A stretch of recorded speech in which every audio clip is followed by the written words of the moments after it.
pada saat kita di G20 maupun di COP26 di Glasgow, kita hanya berkutat berbicara mengenai bagaimana skenario global untuk masuk ke transisi energi. Tahun lalu sebetulnya sudah masuk ke tema ini, tetapi juga belum ketemu jurusnya seperti apa, skemnya seperti apa. Tahun ini lagi dibicarakan lagi dan skemnya juga belum ketemu. Dijanjikan 100 miliar US dollar, tetapi keluarnya dari mana juga belum ketemu. Saya sendiri ditanya waktu di G20 maupun oleh PM Boris Johnson menyampaikan kalau untuk net zero emission Indonesia nanti di 2060. Kok nggak bisa maju, yang lainnya 2050. Ya nggak apa-apa, yang lain-lain kalau hanya ngomong saja juga bisa, saya juga bisa saya sampaikan.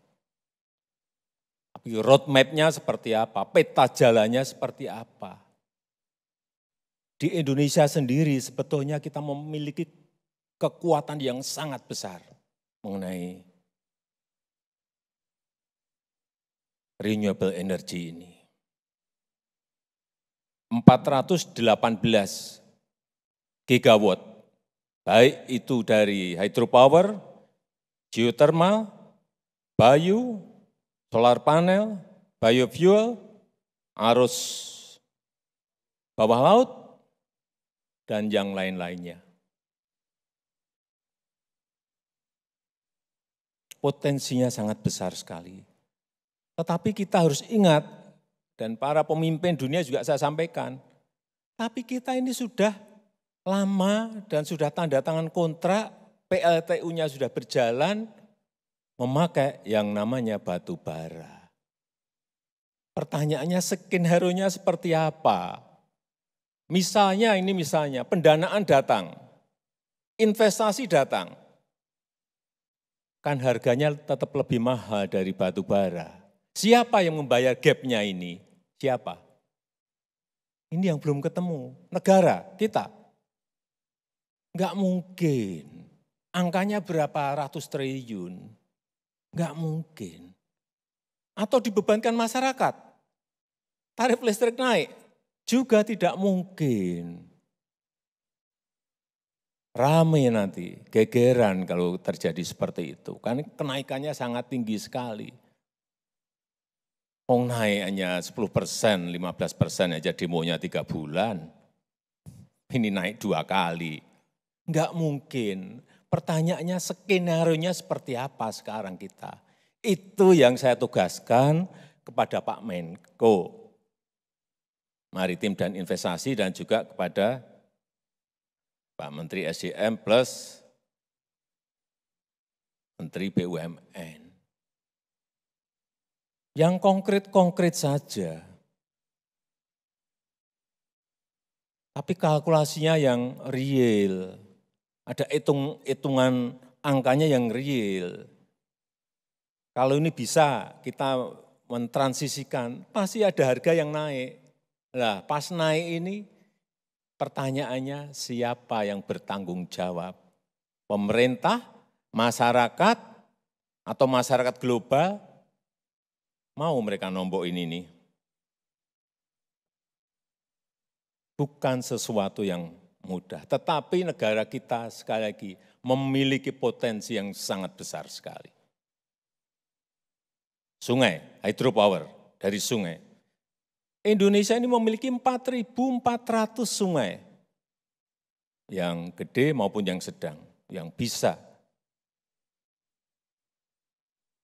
kita pakai untuk hydropower.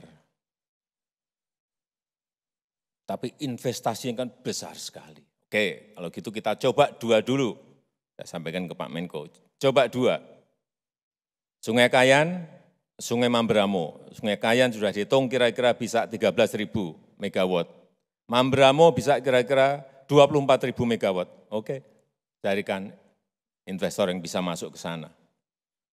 Kalau sudah masuk, jangan masuk lagi ke grid-nya PLN. Buat grid sendiri, masuk ke industri. Industrinya siapkan, ada enggak yang mau masuk ke industri ini. Sehingga bulan depan kita akan groundbreaking Green Industrial Park di Kalimantan Utara. Yang energinya dari hydropower dari Sungai Kayan. Industri yang akan masuk, ngantri ternyata.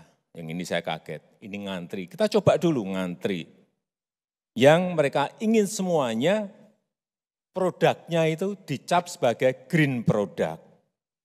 Dengan nilai, dengan harga yang jauh lebih tinggi dari produk-produk yang dari energi fosil. Ini kalau ini jalan, mungkin skenario-nya akan lebih mudah. Tapi kalau ini enggak jalan satu ini, wah ini kalau kita mengharapkan global mau gratisan juga enggak mungkin mereka memberikan nombokin yang gap ini gratisan, enggak mungkin, percaya. Kita sudah berbicara dengan World Bank, dengan investor dari Inggris juga, waktu kita di Glasgow, pertanyaannya pasti ke sana. Siapa yang menanggung itu? Oleh sebab itu, saya minta pada Bapak Ibu sekalian, kita coba bersama-sama bagaimana skenario transisi energi ini bisa berjalan lebih cepat, lebih baik, tetapi hitungan lapangannya memang harus dikalkulasi secara detail.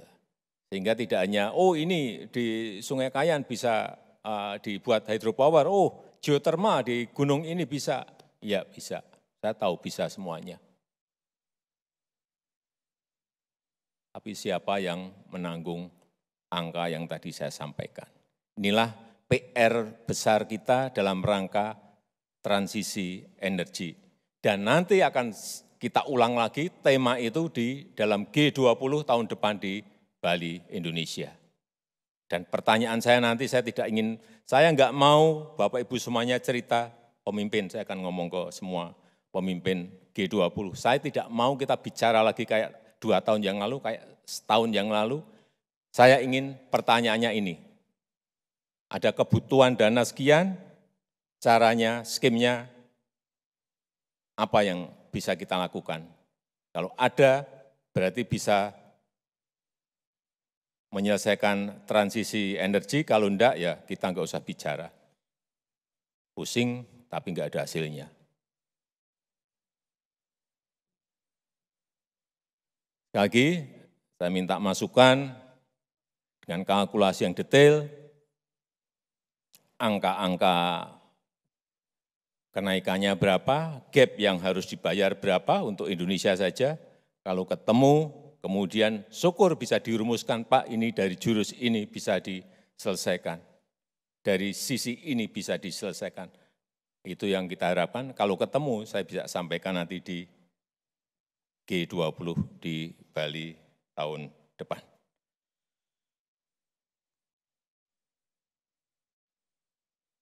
Saya rasa itu yang bisa saya sampaikan pada kesempatan yang baik ini, dan dengan mengucap Bismillahirrahmanirrahim, yang hari ini Indonesia Energi Baru Terbarukan dan Konservasi Energi, Konferensi dan Eksebisi ke-10 tahun 2021, saya nyatakan resmi dibuka.